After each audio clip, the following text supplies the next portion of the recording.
Bibelkopf, gibt's Probleme? Nee, Bier ist ausgegangen. Ich muss Neues holen. Ja, das Bier. Krieg ich jetzt meine Milch oder muss ich vorher verrecken? Da hören Sie es wieder. Den ganzen Tag hat sie nichts anderes im Sinn, als dass sie einen schikaniert. Ist mal eine gute Frau gewesen. Wie sich das ändert. Hat nichts anderes im Sinn, als einen zu schikanieren. Gleich ist sie fertig, deine Milch.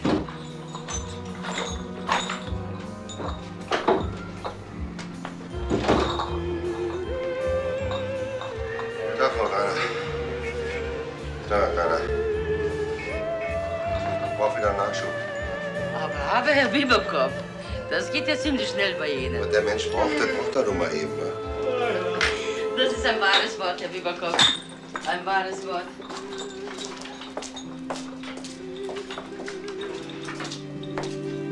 Eine Pulle können Sie mir gleich mal geben. Aber bloß so zum Spaß. Ja, gern. Schnaps gibt es keinen mehr. Leider. Total abgebrannt. Und der Greiner säuft nur noch und pennt. Ja, was soll er denn machen, Ihr Mann, wo er keine Arbeit hat? Die meisten hängen ja heutzutage doch bis alle rum. Wo Sie recht haben, da haben Sie recht, Herr Bibelkopf. Im Grunde denke ich ja auch so. Wissen Sie, was ich nicht verstehe? Ich verstehe nicht, von was die da drüben leben. Wo? Na, da im Schuhgeschäft da drüben. 4 große Schaufenster, alles picobello, alles prima, aber Kundschaft? Hab ich da noch nie dran gesehen. Dabei haben Sie 6 Mädchen angestellt zu bedienen. Das heißt, wenn was zu bedienen ist, für 80 Mark im Monat pro Kopf und Nase. Und wenn es hochkommt und sie grau geworden sind, haben Sie 100. Ja, die alte Frau Grinmann, wissen Sie, das Schuhgeschäft. Und früher, da war es ganz normal. Nicht so große Schaufenster wie jetzt und nicht so kotzig. Aber dann hat sie ihren Geschäftsführer geheiratet. Und seitdem schläft sie hinten und es geht ihr schlecht. Er ist ein fescher Mann. Den Laden hat er hochgebracht. Er ist noch keine 40.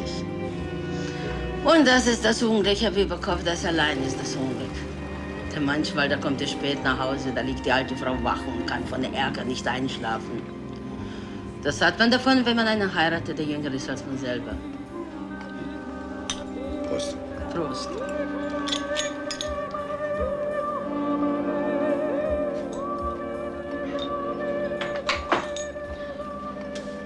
Die Bedeutung der Fette für die Ernährung. Das Fett überkleidet die Knochenvorsprünge und schützt das darunterliegende Gewebe vor Druck und Stoß. Hochgradig abgemagerte klagen daher über Schmerzhaftigkeit an den Sohlen beim Gehen. Jetzt geben Sie uns mal noch eine Pulle. Ihm hoch. Auf einem Bein kann man ja nicht stehen, ne? Nee. Auf einem Bein kann man nicht stehen. Das ist ja dann, man hat ihn zum Krieg abgeschossen bekommen. Aber das ist ja wohl auch nicht natürlich, oder? Ja. Und daneben der Rexerwald. Da wohnen 2 dicke Ehepaare. Der Bruder mit seiner Frau und die Schwester mit Mann. Wir haben noch ein krankes Mädchen. Ja. Und daneben wohnt ein Bäckergeselle mit seiner Frau. Die ist wohl Anwärterin, Anlegerin, ja, Anlegerin in der Druckerei. Aber die hat eine Eierstockentzündung, hat er mir selber erzählt. Ja. Die hat eine Eierstockentzündung, die Frauen. Was haben die beiden denn vom Leben? Ja, erst mal einen den anderen. Und dann letzten Sonntag Bühnenschau und Film. Und dann mal die Vereinssitzung und dann Besuch bei seinen Eltern. Und Weiter nicht? na also, Herr Bibelkopf, ob das nicht reichen würde. Es kommt noch hinzu, schönes Wetter, schlechtes Wetter. Ja, am Ofen stehen und frühstücken und so weiter. Aber was haben Sie denn für ein Leben? Und alle, der Herr Hauptmann, der Herr General. Ach, was hat denn jeder von Leben? Machen wir uns doch nichts vor. Und direkt drüber, da wohnt der Rexerwald Löwenhund. Das ist ein Geizkragen. Hat eine Aufwärterin. Die putzt und fegt das Linoleum im Wartezimmer. Aber für einen Staubsauger hat es noch nicht gereicht. Weil noch nicht mal verheiratet ist der Mann.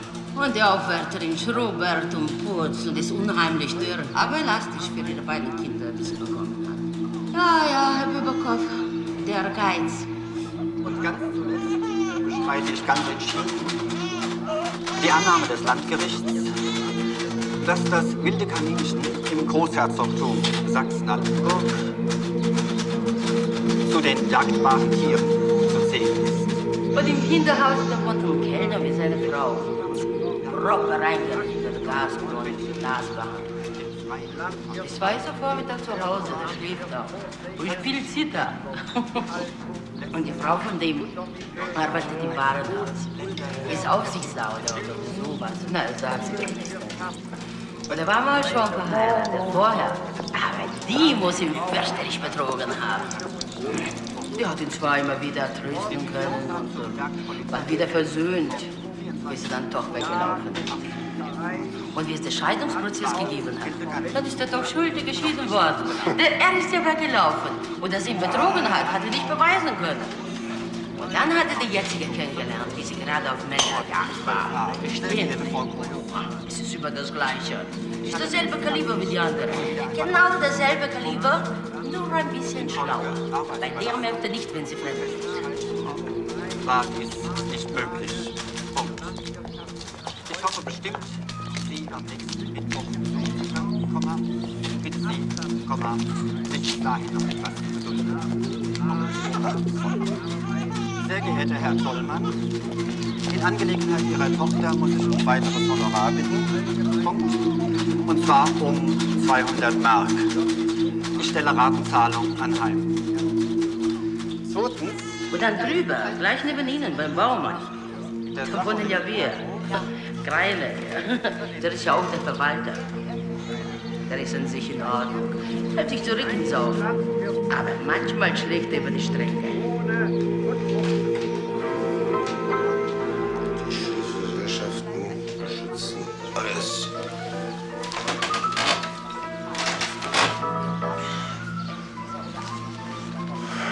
Sie gehen herum, gehen durch, sehen hinein, stecken Uhren, Wachalarm, Wachtenschutzdienst für Ostberlin außerhalb, Wachbereitschaft Deutschland, Wachbereitschaft Ostberlin und ehemalige Wachabteilung der Wirtsgemeinschaft Berliner Grundbesitzer, Vereinigte Betrieb, Wachzentrale des Westens, Wachgesellschaft.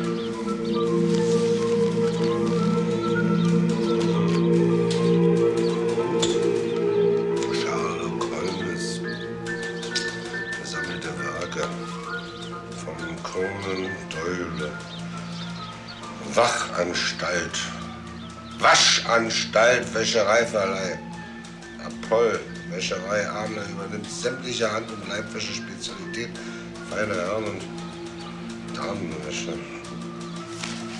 Geschlechtskrankheiten als verschuldetes Unglück, Oberlandgericht 801 10.5. Man mag über die des Geschlechtsverkehrs bei unverheirateten Männern weniger sprechen. Ich muss doch zugeben, dass in rechtlicher Beziehung ein Verschulden vorliegt, Komma, dass der außereheliche Geschlechtsverkehr, wie Staub sagt, eine Extravaganz ist, die mit Gefahren verbunden ist, Komma, und dass derjenige die Gefahren zu tragen hat, Komma, der sich diese Extravaganz leistet. Punkt. Wie denn auch blank im Sinne dieser Bestimmung eine durch außerehelichen Geschlechtsverkehr des Giftsrichten verursachte Erkrankung sogar als eine durch grobe Fahrlässigkeit herbeigeführte Erkrankung ansieht.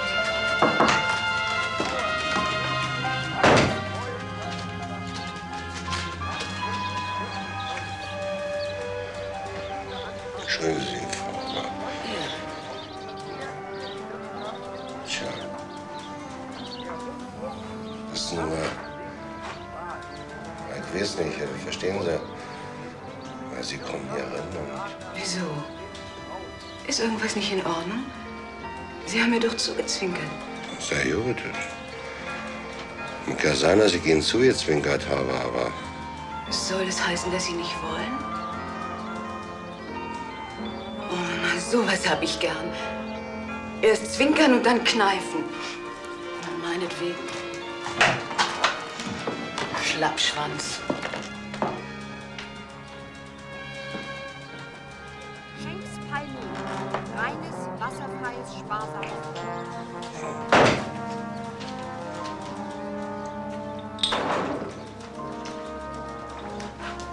Wo die zweiten Stock lang, da wohnt so ein Alter. 64 ist der. Ist möbelpoliert. Hat eine Glatze. Seine Tochter, die ist geschieden. Die besorgte den Haushalt. Den sehe ich jeden Morgen, wie er aus dem Haus kommt. Der hat so ein Herzen, so Weg, ja? Außerdem trinkt er ab und an, den Kurzen bei mir. Wird sich bald krank schreiben lassen. Ha. Koronarsklerose, hat er gesagt. Und Myodegeneration cordis. Die habe ich behalten, die Worte. Dabei sind sie schwierig. Früher soll er gerudert haben. Aber was kann er jetzt? Zeitung lesen am Abend, sie die Pfeife einstecken, während die Tochter auf dem Flur inzwischen Zeit rumklatscht in der richtigen Klatschbase. Muss ich gewesen sein.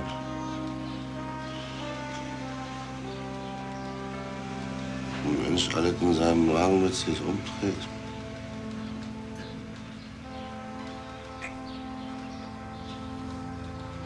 Spinngeweben.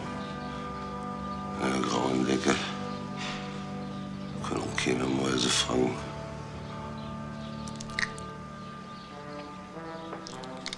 Ich möchte Wasser trinken. Geht nicht was an, was ich mache. Geht nicht was an. Wenn ich dösen will, dann döse ich eben. Bis übermorgen auf einen Fleck.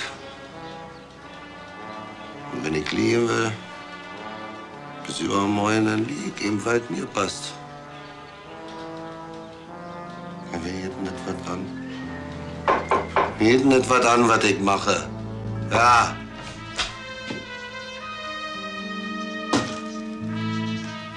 Hab gehört, wie Sie gekotzt haben heute Nacht. Hat sich ziemlich grausig angehört. Aber ich hab gedacht, in der Nacht, ich kann ihm sowieso nicht helfen. Da bin ich nicht gekommen. Erstens, sagen Sie, Idiot, was haben Sie mir zu sagen? Zweitens, wenn ich mal von 8 bis 12 hier aufhalte, der stinkt Bude. Wen geht das was an, was ich mache? Machen Sie sich nichts aus. Ich putze ja schon weg. Bin nicht gewöhnt, und kriegen was Sanitätsgefallen. Habe ich ganz andere Sachen weggeputzt. Macht mir wirklich nichts aus.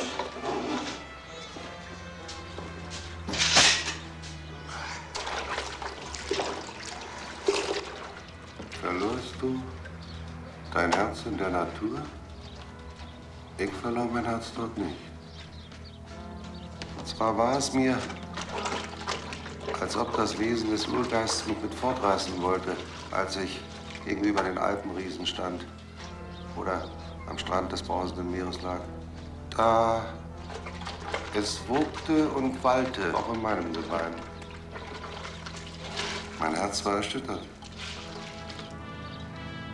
Doch verlor ich's weder dort, wo der Adler horstet, noch wo der Bergmann in der Tiefe den verborgenen Herzadern nachgräbt. Wo dann? Verlorst du dein Herz im Sport, im brausenden Strom der Jugendbewegung, im Kampfgewühl der Politik? Ich verlor es dort nicht. Also hast du es nirgends verloren. Gehörst du zu denen, die ihr Herz nirgends verlieren, sondern es für sich behalten, es sauber konservieren und mumifizieren. Ist denn mit dem Tod alles aus? Kann man heute noch glauben, Dienstag kann der Mensch sich ändern. Mittwoch, wer ist vor J gerecht?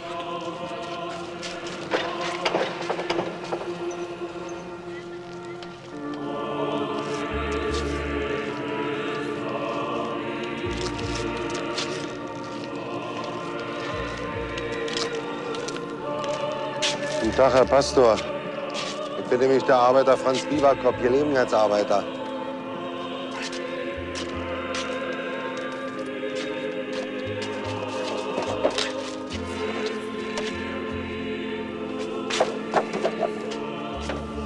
Früher war ich Möbeltransporteur, jetzt bin ich arbeitslos. Ich wollte Sie nämlich mal was fragen, was ich nämlich gegen meine Magenschmerzen machen kann.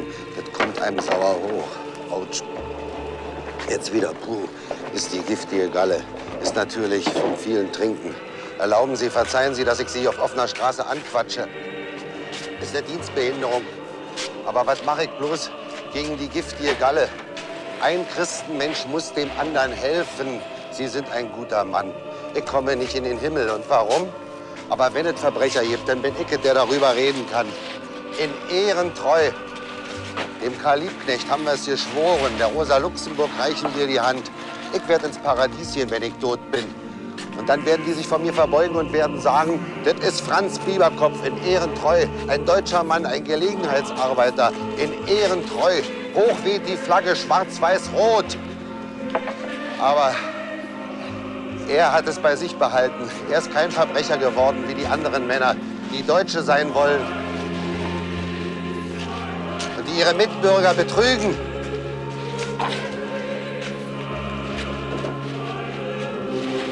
Wenn ich ein Messer hätte, dann renne ich dem in den Leib. Jetzt bist du dran, zum Fahrer zu laufen. Jungchen. Jungchen. Wenn es dir Spaß macht, und wenn du noch krächzen kannst, du, dann ehrentreu. Weglass meine Hand von dem Erfahr. Ist mir zu gut dazu. Schafft er nicht mal ins Gefängnis. Ins Gefängnis. Warum Gefängnis? Ich kenne das aus dem FF.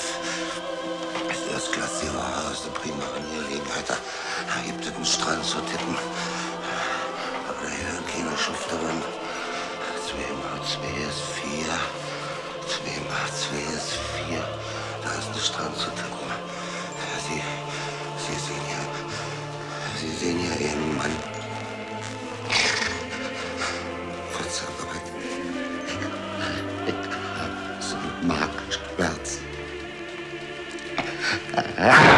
Ich habe beherrschen müssen. Wasser. Wasser. Wasser, Wasser.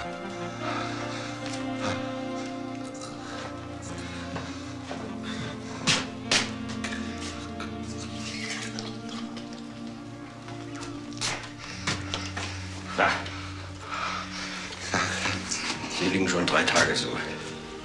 Schlagen um sich, schreien, schluchzen und stöhnen. Wenn Sie wüssten, was da alles rauskommt aus Ihnen an Schweiß und Gedanken.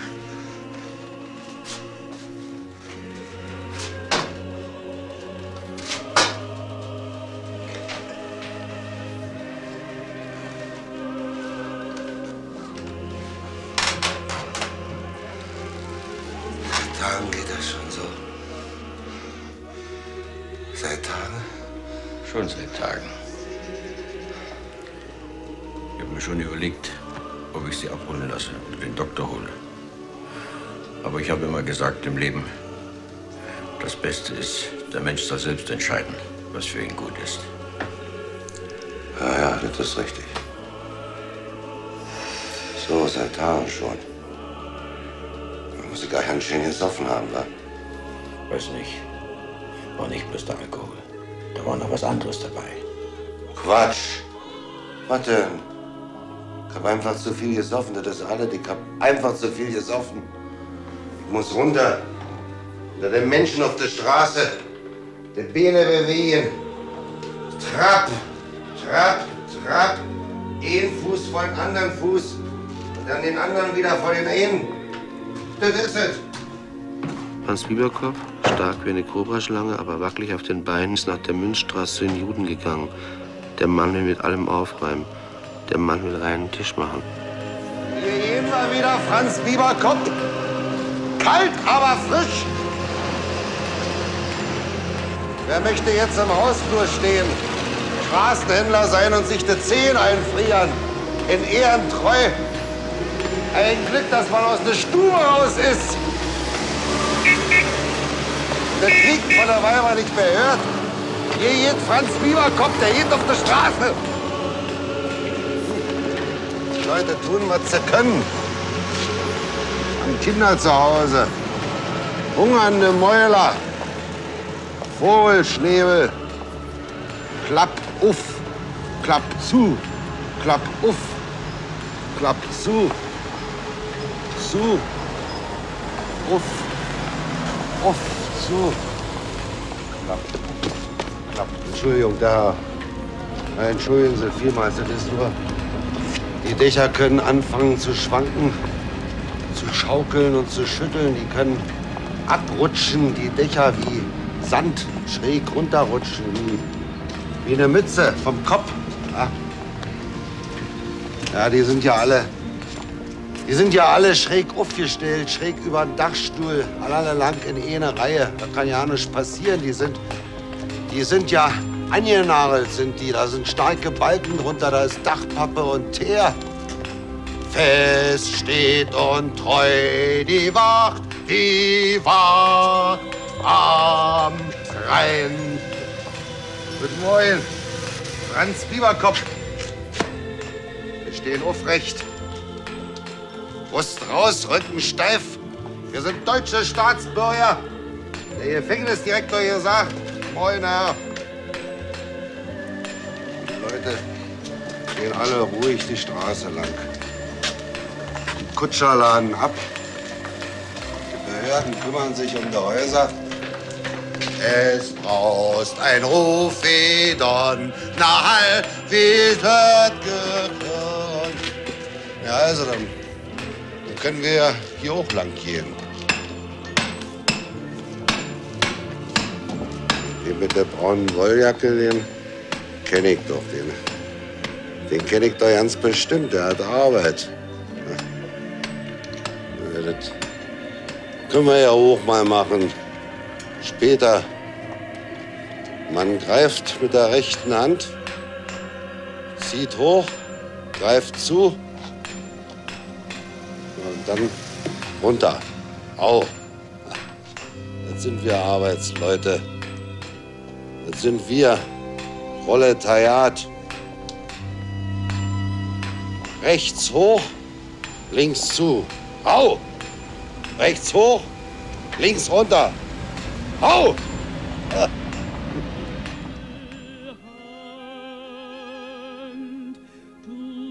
Ein großer weißer Stier wird in die Schlachthalle getrieben. Offen liegt die blutige Halle vor ihm mit den hängenden Hälften, Vierteln, den zerhackten Knochen. Der große Stier hat eine breite Stirn. Er wird mit Stöcken und Stößen vor den Schlächter getrieben. Der gibt ihm mit dem flachen Bein noch einen leichten Schlag gegen ein Hinterbein. Jetzt greift der eine Stiertreiber von unten um den Hals. Das Tier steht, gibt nach, sonderbar leicht gibt es nach, als wäre es einverstanden und willige nun ein, nachdem es alles gesehen hat und weiß, das ist sein Schicksal und es kann doch nichts machen. Vielleicht hält es die Bewegung des Viehtreibers auch für eine Liebkosung, denn es sieht so freundlich aus. Es folgt den ziehenden Armen des Viehtreibers, biegt den Kopf schräg beiseite, das Maul nach oben. Das Messer fährt dem weißen Stier in den Hals neben der Kehle. Schwarz-rot sprudelt das Blut heraus über das Messer, über den Arm des Schlächters, das jubelnde Blut, das heiße Blut, der Akt der Verwandlung ist da. Aus der Sonne ist dein Blut gekommen, die Sonne hat sich in deinen Körper versteckt, jetzt kommt sie wieder hervor. Das Tier atmet ungeheuer auf, das ist wie eine Erstickung, ein ungeheurer Reiz, es röchelt und rasselt. Als Hiob alles verloren hatte, alles, was Menschen verlieren können, nicht mehr und nicht weniger, da lag er im Kohlgarten. Hiob, du liegst im Kohlgarten. An der Hundehütte, gerade so weit weg, dass dich der Wachhund nicht beißen kann. Du hörst das Knirschen seiner Zähne. Der Hund bellt, naht sich nur einen Schritt. Wenn du dich umdrehst, dich aufrichten willst, knurrt er, zerrt an seiner Kette, springt vor, geifert und schnappt. Hiob, das ist der Palast. Die Gärten und die Felder, die du mal besessen hast. Und der Kohlgarten, in den sie mich geworfen haben, den habe ich nicht einmal gekannt. Und auch die Ziegen nicht, die man morgens bei mir vorbeitreibt. Und die dicht bei mir vorbeiziehen und am Gras zupfen und mahlen und sich die Backen vollstopfen. alles hat mir gehört. Hiob, jetzt hast du alles verloren. In den Schuppen darfst du abends kriechen. Ja. Man fürchtet deinen Aussatz. Du bist strahlend über deine Güter geritten und man hat sich um dich gedrängt. Jetzt hast du den Holzzaun vor der Nase, an dem die Schneckchen hochkriechen. Du darfst auch die Regenwürmer studieren. Es sind die einzigen Wesen, die sich nicht vor dir fürchten. Deine grindigen Augen, du Haufen Unglück, du lebender Morast, machst du nur manchmal noch auf. Was quält dich am meisten, Hiob? Dass du deine Söhne und Töchter verloren hast? Dass du nichts besitzt? Dass du in der Nacht frierst? Deine Geschwüre im Rachen, an der Nase, was, Hiob? Geh weg! Mach die Augen auf, soweit du kannst. Jetzt wollen Sie mich auch noch verrückt machen. Jetzt nehmen Sie mir noch meine Gedanken. Und wenn Sie es tun, ist es schade? Will doch nicht. Obwohl du so leidest und leidest durch deine Gedanken, willst du sie nicht verlieren. Für mich braucht keiner zu beten, wenn ich tot bin. Ich bin Gift für die Erde. Hinter mir muss man ausspeien. Du kannst deine Augen nicht aufmachen. Sie sind verklebt, sie sind verklebt. Du jammerst, weil du im Kohlgarten liegst. Und der Hundeschuppen ist das Letzte, was dir geblieben ist. Und deine Krankheit. Ich hab keine Kraft mehr, das ist es. Ich hab keine Kraft mehr zu hoffen. Kein Wunsch. Ich hab kein Gebiss mehr. Ich bin weich. Ich schäme mich. Das ist das Schrecklichste. Steht mir also schon auf der Stirn. Das Spiel ist meins. Das ist es, Hiob, woran du am meisten leidest. Du möchtest nicht schwach sein, du möchtest widerstreben können. Oder lieber ganz durchlöchert. Dein Gehirn weg, die Gedanken weg, dann schon ganz viel. 73. 47. Heile mich, wenn du es kannst. Ob du Gott bist oder Satan oder Engel oder Mensch. Heile mich. Von jedem wirst du Heilung annehmen? Heile mich. Vielleicht lasse ich mich hoch und schrecklich bezahlen. Heile mich. Ich bin Satan. Heile mich. Und wenn ich der Satan bin, wie wirst du mit mir fertig werden?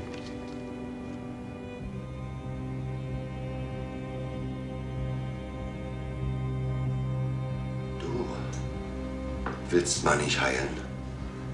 Keiner will mir helfen. Nicht Satan, nicht Gott.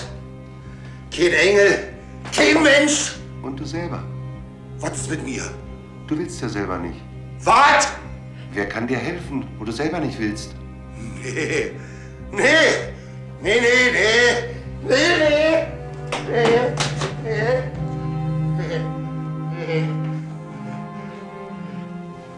Nee. Nee. Gott und Satan, die Engel und die Menschen, alle wollen dir helfen. Aber du willst nicht. Gott aus Liebe, der Satan, um dich später zu fassen.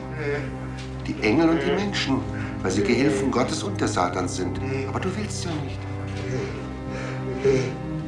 Gott und Satan, die Engel und die Menschen, die wollen mir helfen. Niemand will mir helfen!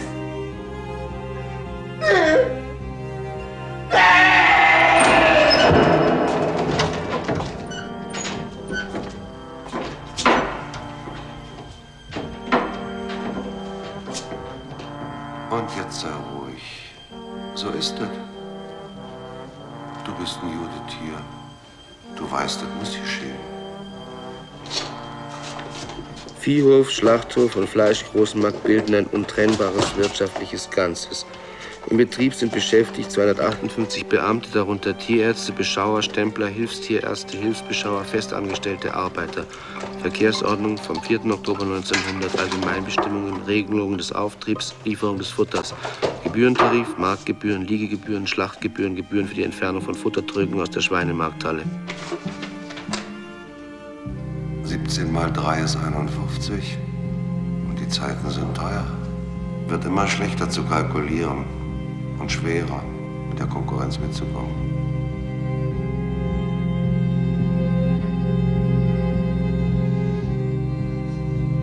Die Sonne geht auf und unter, es kommen helle Tage, die Kinderwagen fahren auf der Straße, wir schreiben Februar 1928. In den Februar hinein säuft Franz Bieberkopf in seinem Widerwillen gegen die Welt, in seinem Verdruss. Er versäuft, was er hat, ihm ist egal, was wird. Er wollte anständig sein, aber da sind Schuft und Strolch und Lumpen. Darum will Franz Bieberkopf nichts mehr sehen und hören von der Welt. Und wenn er Penner wird, er versäuft den letzten Pfennig von seinem Geld. Den zweiten Stock dann ist auch so ein Alter. 64 ist der. Ist möbelpoliert. Hat eine Glatze. Seine Tochter, die ist geschieden. Die besorgte den Haushalt. Also den sehe ich jeden Morgen, wie er aus dem Haus kommt. Der hat's am Herzen. So was sehe ich. Außerdem trinkt er ab und an in der Bierchenbar mehr. Nur wird sie bald krank schreiben lassen. Koronarsklerose, hat sie gesagt. Und Myodegeneration cordis. Mensch, die habe ich behalten, die Worte, dabei sind sie schwierig, nicht?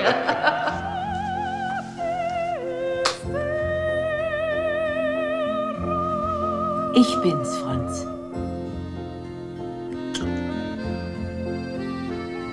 Mein Gott. Aus, bitte. Bitte, bitte, bitte, bitte.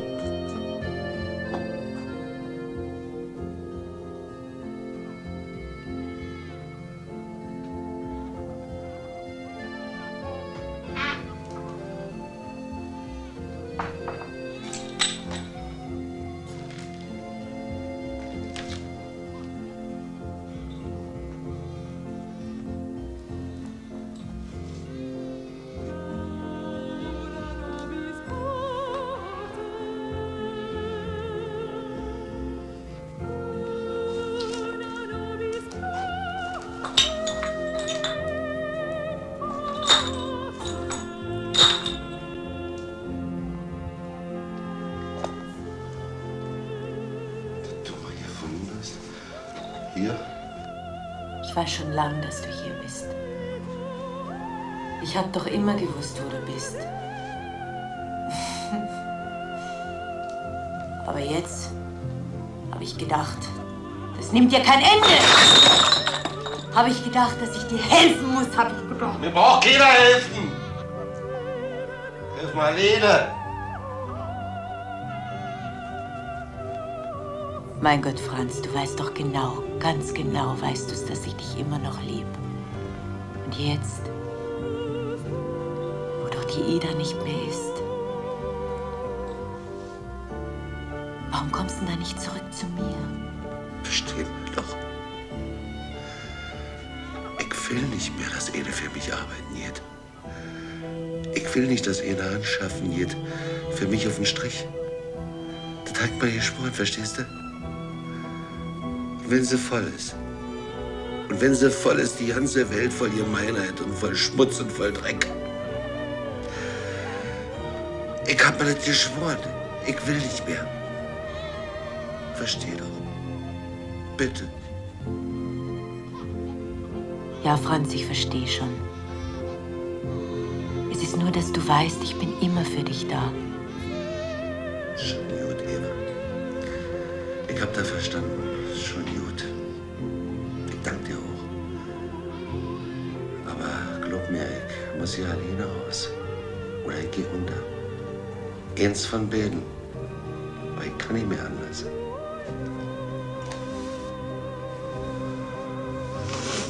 Und jetzt sei lieb und lass mal alleine.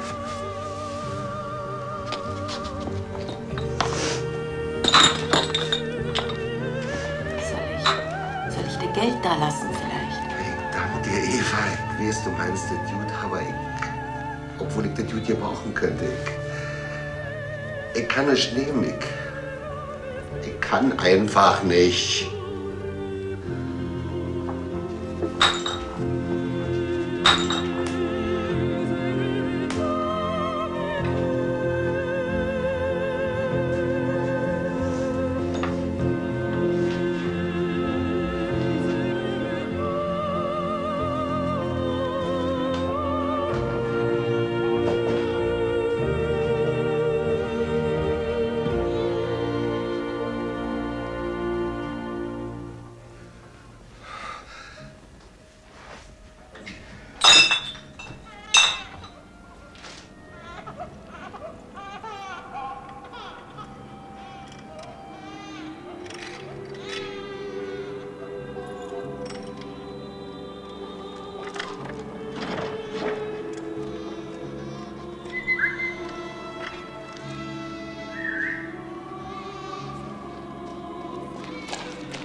Machen die Menschen eben.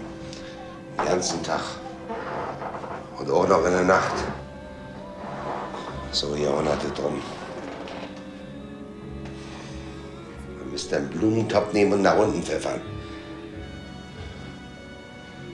Was haben die Brüder hier eigentlich zu suchen? Wo ich hier wohne!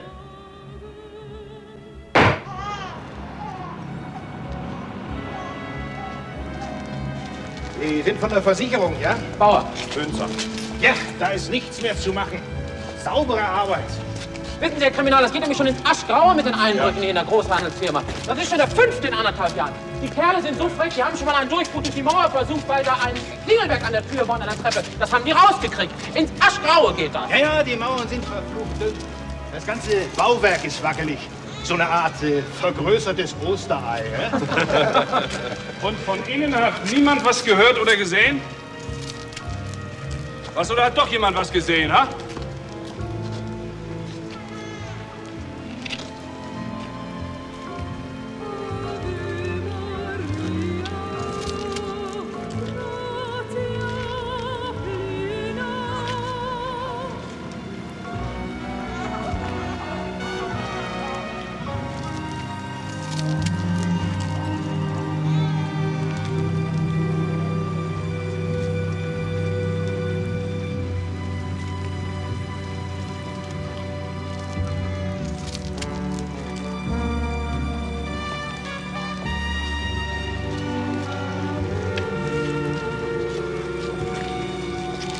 Ja, tun Sie nur was. Ins Aschgraue. Ja, da ist nichts zu machen. Sollten versuchen, Fingerabdrücke zu kriegen. Sollten es eigentlich versuchen. Das habe ich schon veranlasst, Herr Inspektor. Gut, Wichmann, sehr gut. Ich hab die Brut gesehen. Hochgelassen werde ich sie nicht, aber wenn die mir noch mal auf den Hof kommen, wo ich hier wohne und wo ich hier schlafe, und wo die hier nichts zu suchen haben, dann gehe ich runter. Soweit ich Franz Bieberkopf bin. Hat wer was gesagt? Ich dachte auch, da hätte wer was gesagt. Haben Sie was gehört? Nee. Nee? Hast du was gesagt? Nee.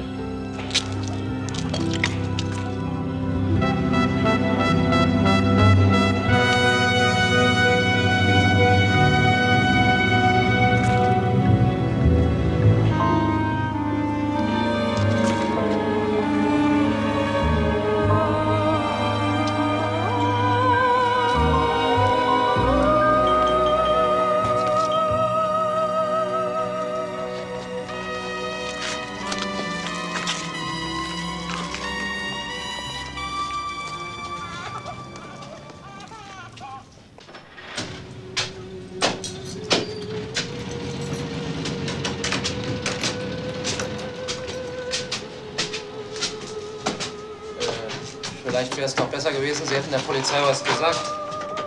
Ich verpfeife keinen. Nicht mal so eine runtergekommenen Idioten. Naja, vielleicht haben Sie recht.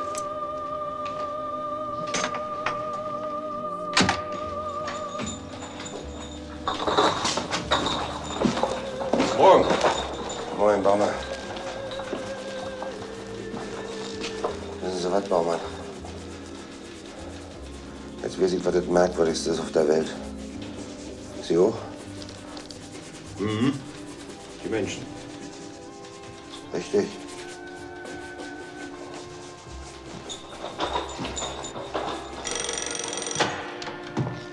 Moin.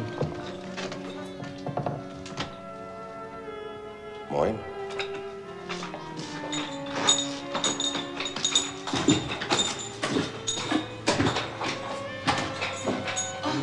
Ich wollte vorbeischauen, oder? Kommst doch rein.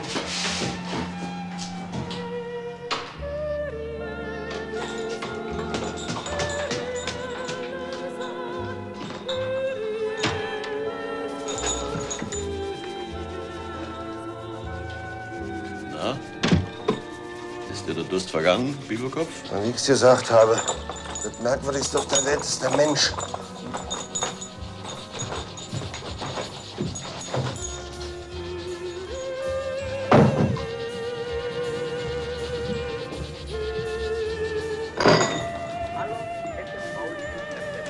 Na, mein Junge. Was meinst du? Du willst dich arrangieren können. Sie brauchen nicht erschrecken, Herr Bibelkopf. Ich krieg das auch alles mit, was da los ist nebenan. Dass die Greiners mit diesen kleinen Einbrechern mitmachen wollen. Das war ihre erste Idee, gestern. Und in Nacht hat der Greiner sich das aber anders überlegt. Warum eigentlich teilen, hat er gesagt. Das wäre doch idiotisch, das wäre doch verrückt. Und warum auch? Dann hat er sie doch überredet, dass es beide alleine machen. Er und sie. Und zwar gleich heute.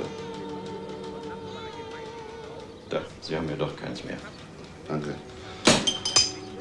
Aber Greiner hat sich mit den Jungs doch arrangiert, denke ich. Das stimmt schon, aber das war gestern Abend. Jetzt will er sie ganz einfach austricksen. Ja. Ob die es wohl schaffen werden? Die beiden allein, was meinen Sie? Kaum. Wir haben ja schon kein Vertrauen untereinander. Das macht's der Welt leicht, dass sie auffrisst. Sie hat nämlich eben den Bengel da drüben verraten. Ich glaube, die hat ein Ohr auf den Bengel geworfen. Recht bei ihm.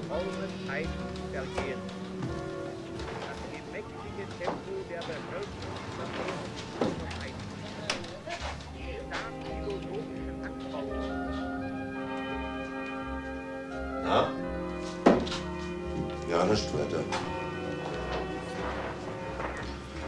Wir sind noch unten, die Greiners.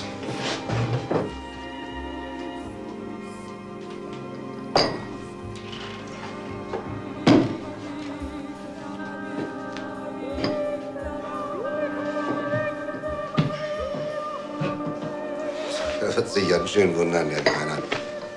Er. Wenn die anderen plötzlich auftauchen. Der muss doch teilen. Löse und Wolf, Berlin-Elbing. Erstklassige Qualität in allen Geschmacksrichtungen. Brasil, Havanna, Mexiko. Kleine Trösterin, Lilliputziger Nummer 8. Stück 25 Pfennig. Winterballade. Packung mit 25 Stück, 20 Pfennig. Zigarillos Nummer 10, unsortiert. Sumatra-Decke. Eine Spezialleistung, dieser Preis. In Kisten zu 100 Stück, 10 Pfennig. Ich schlage alles. Du schlägst alles. Er schlägt alles. Mit Kisten zu 50 Stück. In Kartonpackungen zu 10 Stück. Versand in alle Länder der Erde. Bolero 25 Pfennig. Diese Neuigkeit brachte uns viele Freunde. Ich schlage alles, du schlägst lang. Sag mal still, Moment. Klopf, komm. Ja, je dicker der Arsch, desto kleiner der Kopf. Das ist ja ein schön sauer, der Greiner. Ziemlich sauer. Und? Die zacken sich. Jetzt fangen sie an, sich zu besaufen.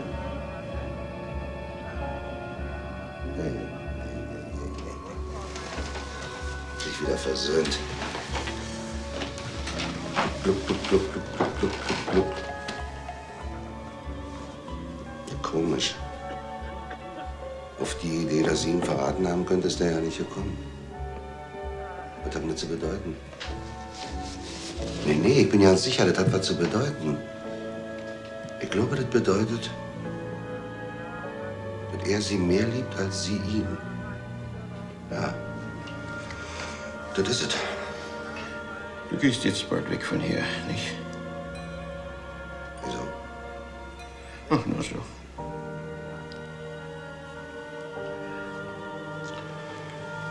Ich weiß nicht. Aber ich weiß es. Du bist wieder gesund. Hast sie ausgeschwitzt. Deine Krankheit.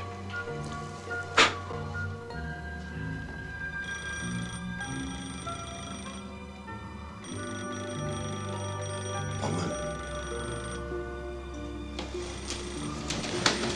Baumann. Mensch, Baumann, wach doch mal auf. Die Kripo ist bei denen vor der Tür. Die klingelt Sturm schon die ganze Zeit. Sie sind eben aufgewacht. Ich glaube, du gehst heute schon. Macht mich irgendwie traurig. Aber weiß ich gar nicht warum.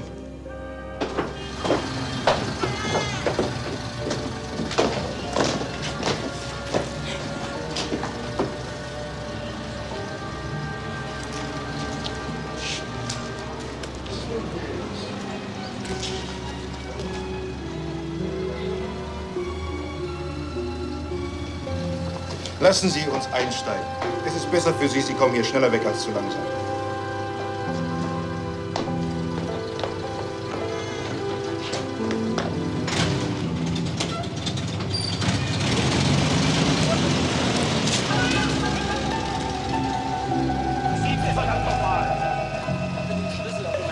Den Schlüssel.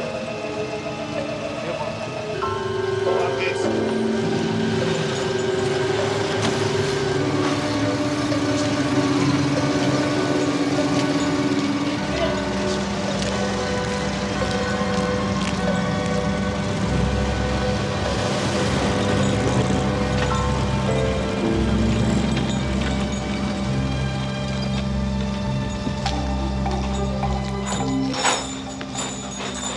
Hallo?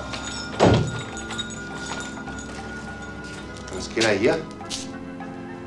Wer ist da gerade drin hier? Der wird wohl gleich wiederkommen. Kannst du mir sagen, dass ich den Kasten zurückgebracht habe? Ende! Tja. Tja. Tja, dann... Du machst gut. Jo. Danke. Satan. Eisige Luft, Februar. Die Menschen gehen in Mänteln. Wer einen Pelz hat, trägt ihn, wer keinen hat, trägt keinen. Die Weiber haben dünne Strümpfe und müssen frieren, aber es sieht hübsch aus. Drumherum haut die Dampfmaschine auf dem Alexanderplatz. Viele Menschen haben Zeit und gucken sich an, wie die Ramme haut. Der ganze Alexanderplatz ist eine einzige Baustelle. Woher die das Geld haben? Die Stadt Berlin ist reich und wir bezahlen die Steuern. Frühmorgens kommen die Arbeiter angegondelt von Reinickendorf, Neukölln, weisen sie, kalt oder nicht kalt, Wind oder nicht Wind. Kaffeekanne her, packt die Stullen ein, wir müssen schuften. Oben sitzen die Drohnen, die schlafen in ihren Federbetten und saugen uns aus. Wer glaubt, aus entwertetem Weißmehl hergestellte Brote und Backwaren durch künstliche Zusätze verbessern zu können, der täuscht sich und die Verbraucher. Die Natur hat ihre Lebensgesetze und rächt jeden Missbrauch. Der erschütterte Gesundheitszustand fast aller Kulturvölker der Gegenwart hat seine Ursache im Genuss entwerteter oder künstlich verfeinerter Nahrung. Das Sexualleben der beiden Ehegatten durch einen Vertrag regeln zu wollen? Ja, Menschenskind. Biberkopf. Mein Gott. Es ist aber eine ganze Weile her, dass man sich gesehen hat. Ja, ist eine ganze Weile her. Ziemlich lange weg gewesen. War irgendwas? Nee, wir wissen es überhaupt nicht. Ich hab ganz einfach Ruhe gebraucht. Mal ein bisschen allein sein. Manchmal braucht es der Mensch. Jedenfalls ich.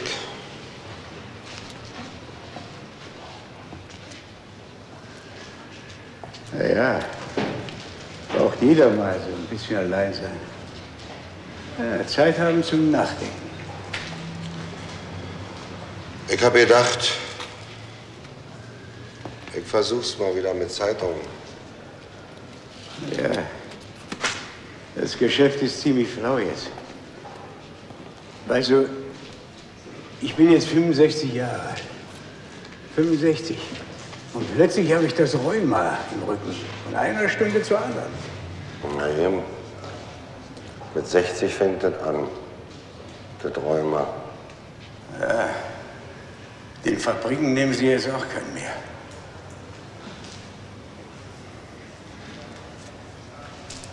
Vor 7 Monaten, du. Da haben sie mich operiert. In Lichtenberg draußen, im Hubertus Krankenhaus. Ein Ei ist weg. Soll tuberkulös gewesen sein. Ja, ist weg, das Ei. Aber die Schmerzen habe ich immer noch, kann ich dir sagen.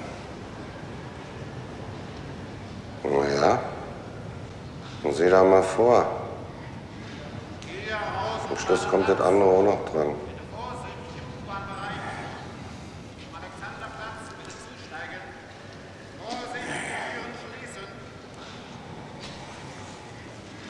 Naja, jetzt bist du 65 und ein Ei ist weg. Im Rücken hast du Rheuma, so ist das Leben. Verbindung musst du haben. Verbindung ist alles. Und einen guten Platz für dich. Naja, wenn es regnet, ist es nass. Naja, und dann kommt es ja auch noch ein bisschen drauf an, was passiert in der Welt. Sportkämpfe sind gut. Regierungswechsel. Nach Everts Tod haben sie uns die Zeitung buchstäblich aus den Händen gerissen. Was machst du denn so ein Gesicht? Ist doch alles bloß halb so schlimm. Stell dir vor, dir fällt was auf den Kopf. Da brauchst du doch plötzlich überhaupt nicht mehr nachzudenken, ne? Na also. Attentat auf das Mieterschutzgesetz. Die Quittung für Zergiebel. Ich scheide aus der Partei des Prinzipienverrats aus. Englische Zensur über Amanullah. Indien darf nichts erfahren. Krisenalarm im Reichstag. Man spricht von Märzwahlen. Der mitteldeutsche Kampf geht weiter. Es soll eine Schlichterkammer gebildet werden. Übrigens, dein Freund, der Mac, du, der verkauft jetzt Klamotten und so. Drüben in der Clemensstraße. Steht da und macht gute Geschäfte.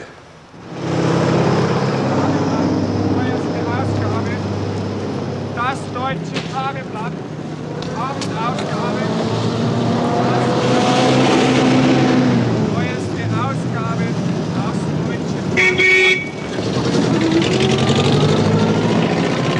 Tageblatt.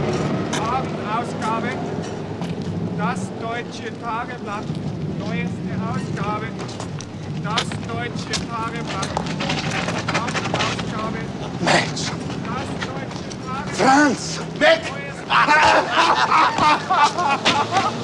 Franzchen! Ich hätte geschworen, dass ich wieder was gemacht habe. Hä? Nee, Junge. Das ist ein für alle Mal vorbei. Du warst mit der Lina, ne? Ja. War alleine, das Mädchen ist einsam gewesen. Bist du böse darüber? Quatsch, im Gegenteil. Es ist mir sehr lieber, wenn sie jemand tröstet, als dass er einsam und traurig da rumsitzt, bloß weil ich weg bin. Wo ist er denn jetzt? Ist weg eines Tages. Ja, das ist es eben. Die Menschen treffen sich, lernen einander kennen und irgendwann da muss Schluss sein. Was ist das eigentlich, was du da verkaufst? Ach, ich verkaufe Klamotten. Kleider, Röcke, Hosen, Windjacken. All sowas. Was die Sachen her? Nach dem Voyeur fragen doch nur die Mädchen, wenn sie Alimente wollen. Na, ihr macht euren Schwindel, bis ihr rinschlittert. Genau so lange. Das zeig ich euch.